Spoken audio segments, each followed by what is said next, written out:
Bon, Ariel, ton bal. On fait une spéciale jeunesse. On est entre nous, là, tu peux bien me le dire. C'est quoi tes secrets pour rester jeune? Écoutez, Elisabeth, c'est une très longue histoire. Tout a commencé à Alexandrie quand j'ai rencontré Cléopâtre, qui m'a conseillé sa crème de jour au lait d'ânesse. Extraordinaire. Ensuite, Jeanne d'Arc m'a proposé d'utiliser son auto-bronzant. Et bien écoute, je ne m'en suis jamais séparée.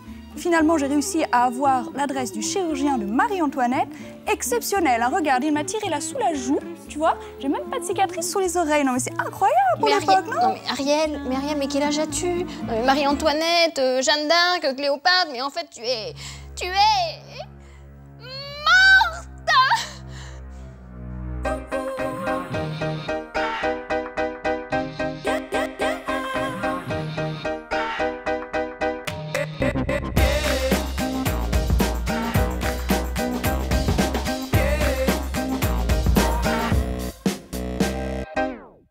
Bonjour à tous, salut les jeunes, comment tu vas? Tape là! Et bienvenue dans ce nouveau numéro d'À la vie, à la mode consacré à la jeunesse. Pourquoi une spéciale jeunesse alors que Karl Lagerfeld continue à nous faire rêver, me direz-vous?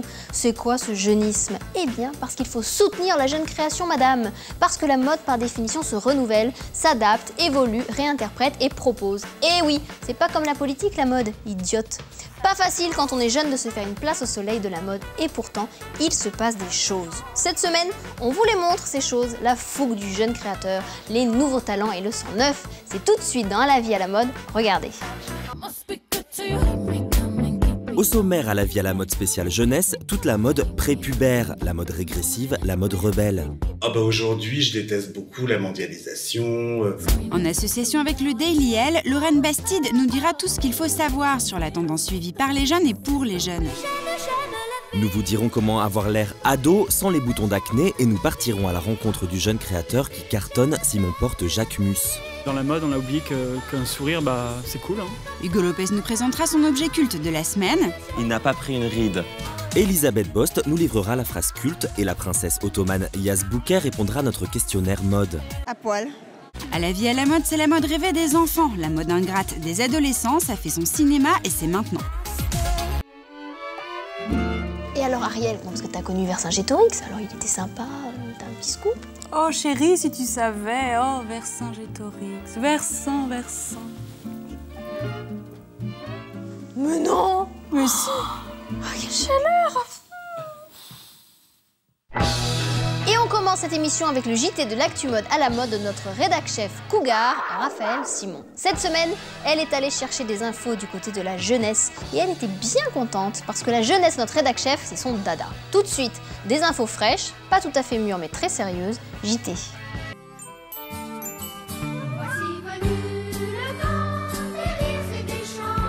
Attention, ce programme peut heurter la sensibilité des grandes personnes. Le mois dernier à Paris a eu lieu l'élection des Mini-Miss France 2014, réservée aux fillettes de 5 à 11 ans. Bonjour, je m'appelle Manon. J'espère que vous me trouvez jolie ce soir. J'aime la mode, la musique, le shopping. Mes 3 animaux préférés, et les lapins, les chats et les chevaux. Au programme du concours, qui existe depuis 25 ans déjà, 40 mini-participantes en mini-tenue et une mini-gagnante de 6 ans. Et puis Sarah Tessier qui nous vient de Versailles. Un événement contestable et d'ailleurs contesté par le Sénat qui a voté en septembre dernier un amendement prévoyant l'interdiction des concours de beauté pour les moins de 16 ans. Une menace qui a déclenché les foudres des parents des mini-miss qui ont organisé une maxi-manif. Attention, mini-hystérie.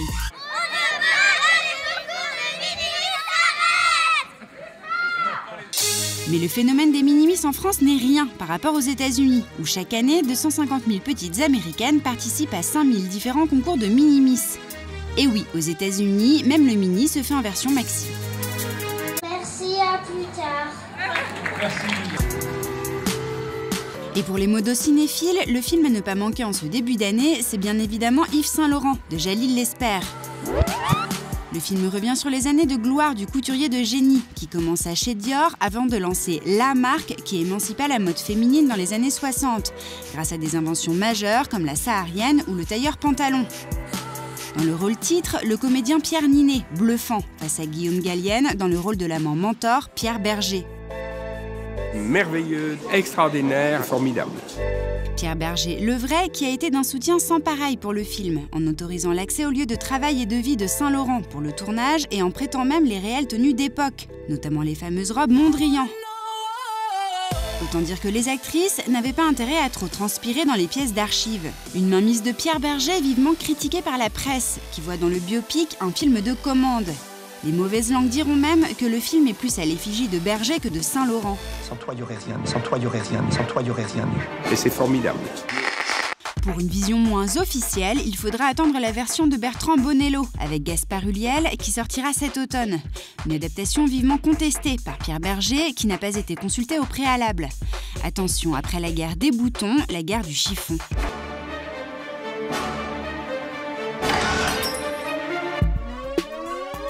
Notre chouchou jeunesse n'est plus tout jeune, mais a des tatouages de Mickey et Minnie sur ses avant-bras. Mickey et Minnie, c'est le parc d'attractions, les personnages gentils, là. Mais moi, je les ai tatoués en noir sur mes bras, ça fait un peu routier et tout, et du coup, ça donne une autre perception dark et tout, et en fait, les enfants adorent finalement. Il a créé sa marque il y a 13 ans et s'est fait vraiment connaître il y a 4 ans, avec ses salons toiles humoristiques. Aujourd'hui à 10h13, Nako Paris nous reçoit dans son showroom et nous présente sa collection pailletée, peinturée arty, un peu rebelle, mais pas au point de choquer les parents. J'ai rien qui énerve les parents, je sais pas, ça dépend qui sont vos parents, mais... Nako, c'est son surnom, mais c'est aussi le nom de sa marque. C'est un pseudonyme lié à mon vrai prénom à la base, qu'on me donne depuis que je suis préadolescent et depuis que je suis enfant. Et en fait, c'est resté. Quand j'ai monté ma marque, je me suis dit c'est intéressant parce que c'est 4 lettres, c'est comme Nike. Je me suis aperçu qu'en mexicain, ça désignait des gens un peu ringards, un peu has-been. Je me suis dit que pour de la mode, c'était assez drôle. Pour Nako, qui se ressemble ne s'assemble pas. Il fait partie de ceux qui considèrent que les opposés s'attirent. La preuve, ce qui définit sa marque. Minimal, mais très extravagant.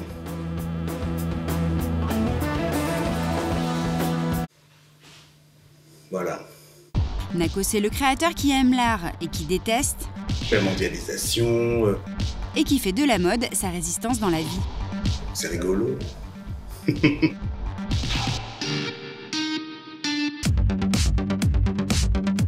Le tailleur Chanel ou Dior, le smoking Saint-Laurent, la robe du soir Lanvin, bon oui, évidemment on en redemande. Mais une fois que tout ça a été fait et réinterprété, et modernisé, et adoré, porté, et gravé dans le marbre de la mode, que reste-t-il, hein? Qu'est-ce qui est nouveau? Qu'est-ce qui se fait? Oh, ça m'épuise. Tout de suite, petit tour d'horizon du côté des podiums de la nouvelle génération avec la garde-robe jeune créateur pour nous guider un peu dans tout ça et donner un petit coup de fouet à notre armoire. Le fouet. Garde-robe. Vous avez 14 ans et vous ne savez pas quoi mettre? Vous avez 41 ans et pas les moyens de vous offrir un lifting? Ça tombe bien, de Paris à New York, les créateurs proposent une cure de jouvence sur mesure. Que vous soyez rebelle, branché ou sage, revue en 3 points de ce qu'il faut porter pour paraître jeune et fraîche comme une adolescente, mais sans les boutons d'acné. Tu étais jeune et jolie, deviens belle et rebelle. Si vous êtes révolté mais que vous n'osez pas le dire, faites parler vos vêtements. Chez Jérémy Scott, le message est formel, explicite et sans appel. Sortez-moi de là.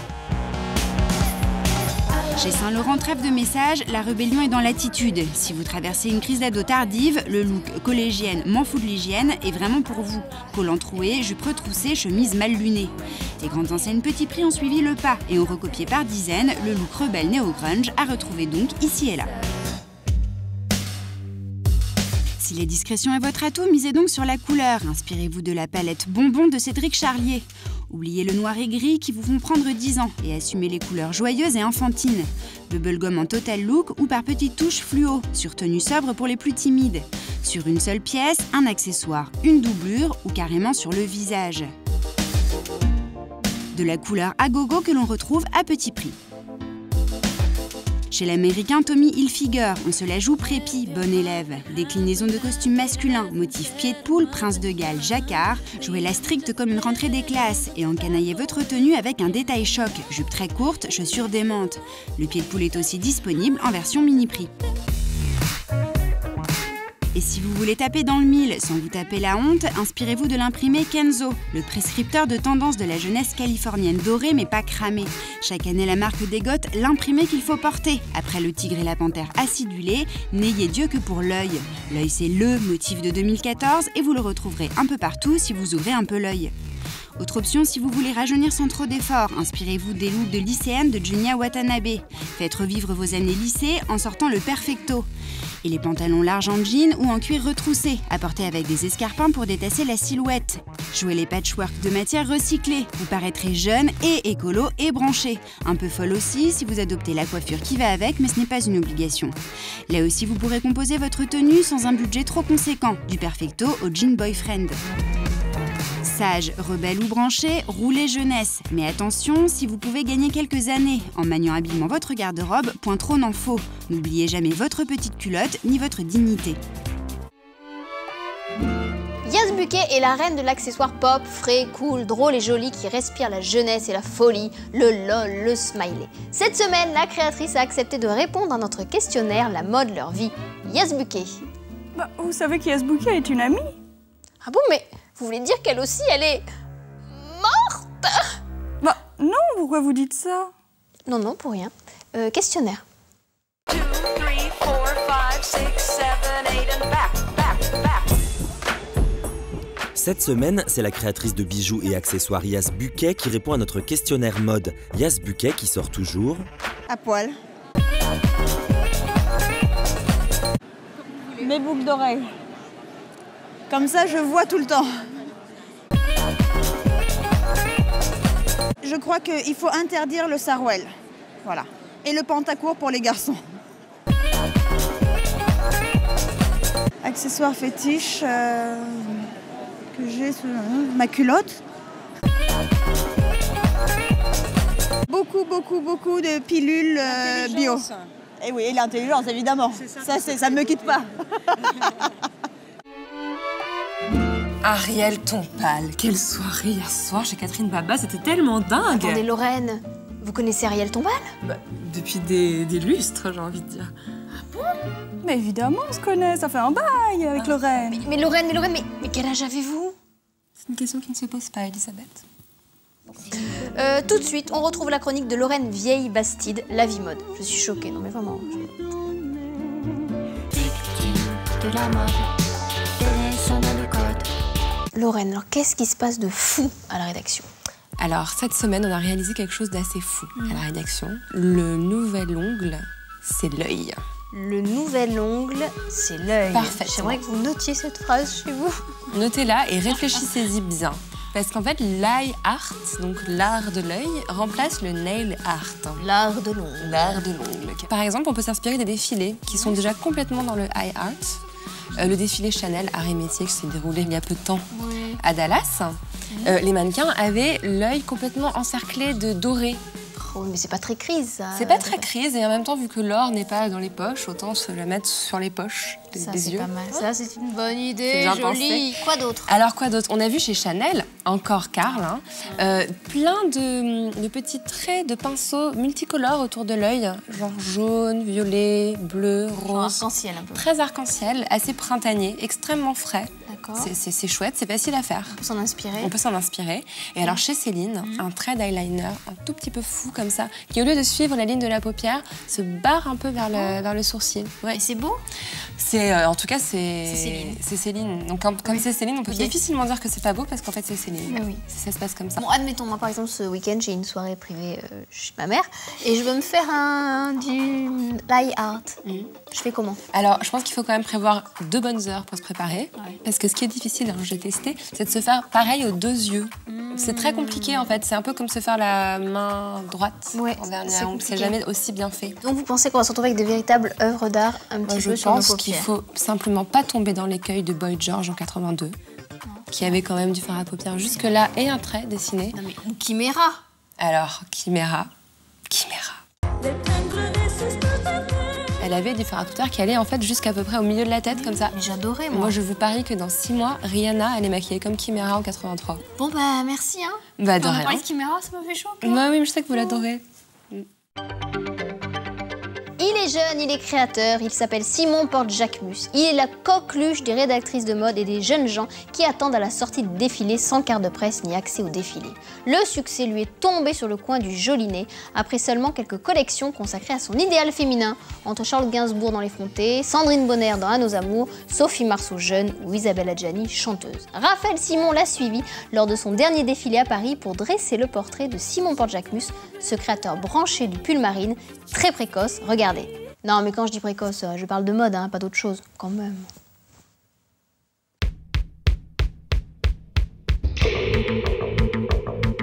La vie sexuelle en France. La foule est en émoi, la température monte. Il fait 50 degrés, on s'entasse, on trépigne, on attend. On est au 3e défilé de Simon Porte-Jacquemus, le plus jeune créateur de la Fashion Week parisienne. Il a tout juste 23 ans. Il sait faire monter le thermomètre, Simon Porte-Jacquemus, avec ses mises en scène improbables. Après la piscine municipale, le défilé aura lieu cette fois dans une salle de jeu, ambiance Grande Motte.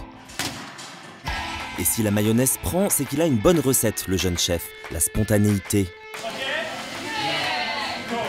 Avec Simon, tout est simple, instinctif, évident, instantané, comme un Instagram. En coulisses, l'ambiance est chaleureuse et un peu à l'arrache. Les mannequins pour moitié des copines du créateur semblent à peine au courant de ce qui se passe. Là, je vais faire le... Voilà. C'est quoi le thème du défilé, est-ce que vous savez? Pas trop. Enfin, la grande mode, ça on le sait, mais on a... Ça veut dire quoi, la grande mode? C'est Corinne Charby, c'est une salle de jeu, c'est... Oh, thematic. I don't know, it's like everything's so much fun, you know, you're having a good time, and it's not like a studio thing. Pas beaucoup plus stressé, le créateur qui tente tant bien que mal d'expliquer le parcours à ses jolies combattantes. You go there. You understand right now? Dès qu'on ait fait ça, on va où là? Direct à la sortie? Là, tu repasses où t'es passé, donc tu croises les filles, tu vas plus doucement. Non, c'est vrai. Oui, mais c'est là. So it's like this, like this, like this. Non, mais on suit la fille devant. Ouais. Si tu get lost, you don't care. Yeah. Personne n'a rien compris, mais c'est pas grave, c'est l'heure du show. Tout le monde va bien. Rien qui coule, rien qui gratte.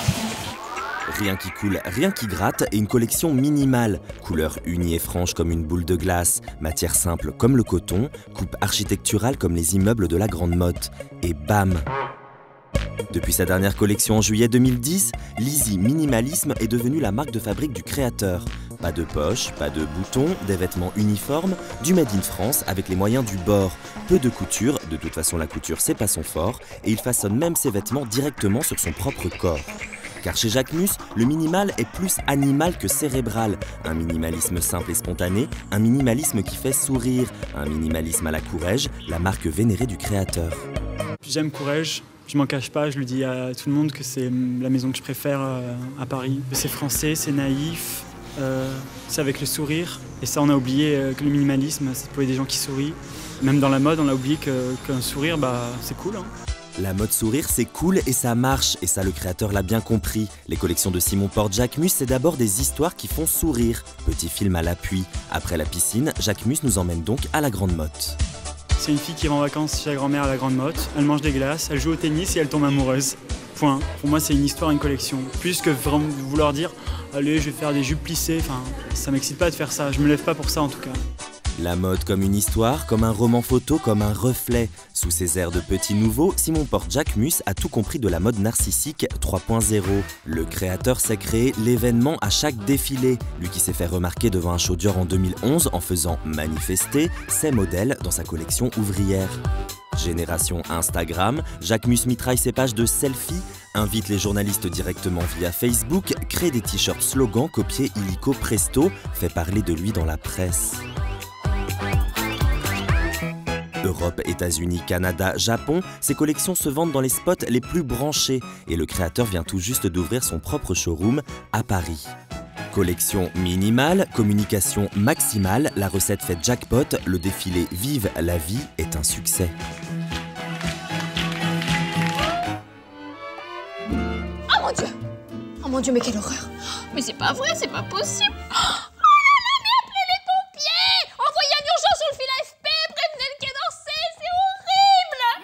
Qu'est-ce qui se passe, chérie? J'ai une ride. Voilà, j'ai une ride.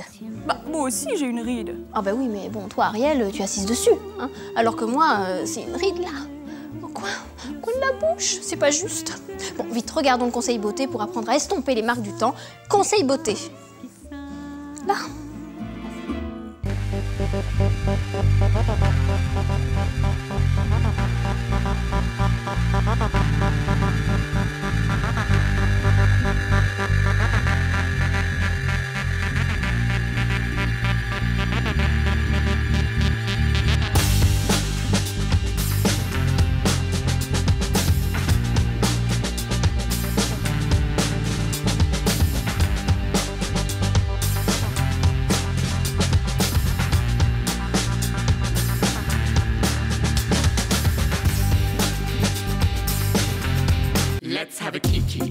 Bon, je suis très inquiète. On me dit que l'objet culte de notre réalisateur Hugo Lopez cette semaine, c'est le kiki. Vous savez?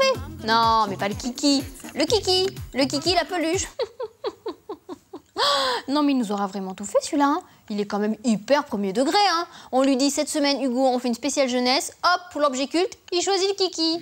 Bon, à la fois, il aurait pu parler de la couche pour bébé. Hein. On l'a échappé belle finalement. Mais enfin, franchement, le kiki. Le kiki. Oui, Hugo? Oui. Bah, on vous attend pour votre chronique. Ah, je voulais vous dire, excellent choix, le kiki pour cette semaine. Ah ouais, objet culte, hein. Allez, à tout de suite, Hugo. Bah quoi? Bah non, je suis pas hypocrite, hein. Juste prudente. Hugo est notre réalisateur quand même, hein. Il faut le chouchouter, je suis désolée.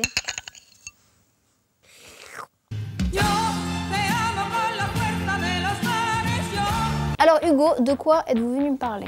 Bonjour Elisabeth, aujourd'hui je suis venu vous parler de... Vous le reconnaissez quand même. Oh, mais c'est le kiki de tous les kikis. Ne la faites pas quand même, le kiki, objet culte de notre enfance. Oui. Kiki, 40 ans cette année. Ouais. Voilà, mois de janvier, 40 ans, kiki. Vieux kiki quand même, hein. Bah vieux kiki, bah, mais ouais. il n'a pas pris une ride.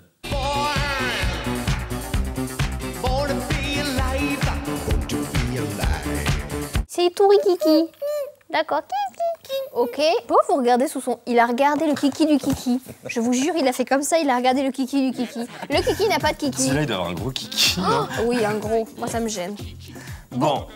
Alors, mon kiki a été créé donc il y a 40 ans au Japon. La première collection de vêtements pour kiki, c'est 1975. Hein, c'est tout de suite, pim. Bien sûr, hein, comme les poupées, les machins, on a envie de l'habiller, voilà. de s'habiller. Ouais. Mais il arrive un petit peu plus tard en France, puisqu'il arrive en 1979. Mais déjà, c'est un énorme succès. Hein. C'est un raz-de-marée kikien sur la planète, puisqu'on a vendu 50 millions de kikis. 50 millions? Ah non, mais c'est énorme!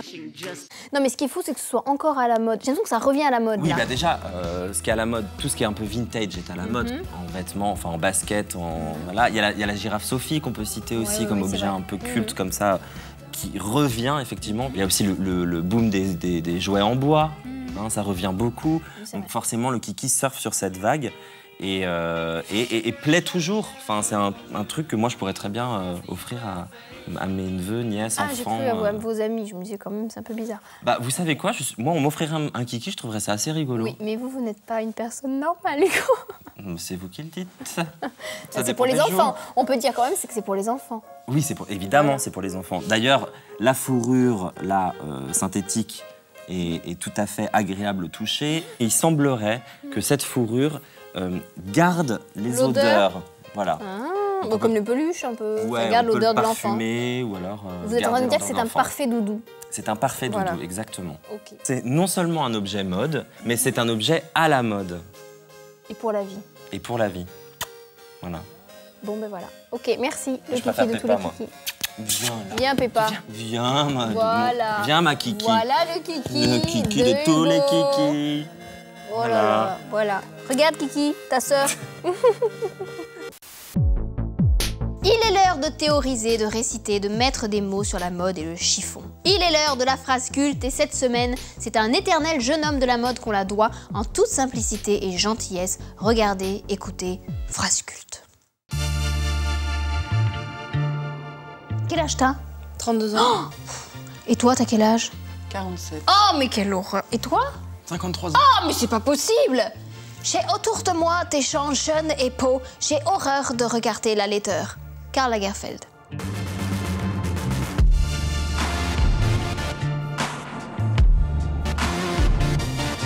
Ariel, quel âge avez-vous?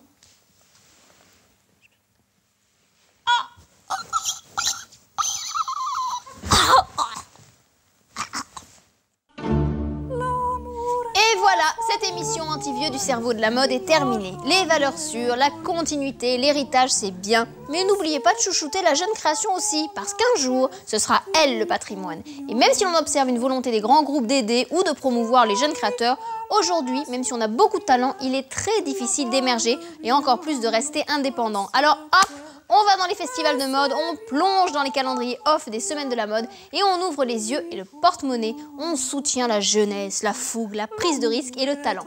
On se retrouve la semaine prochaine sur Stylia. Je vous embrasse mes agneaux. Bon Ariel, tu arrêtes de chanter? Si tu n'arrêtes pas tout de suite, je dis à tout le monde ton âge.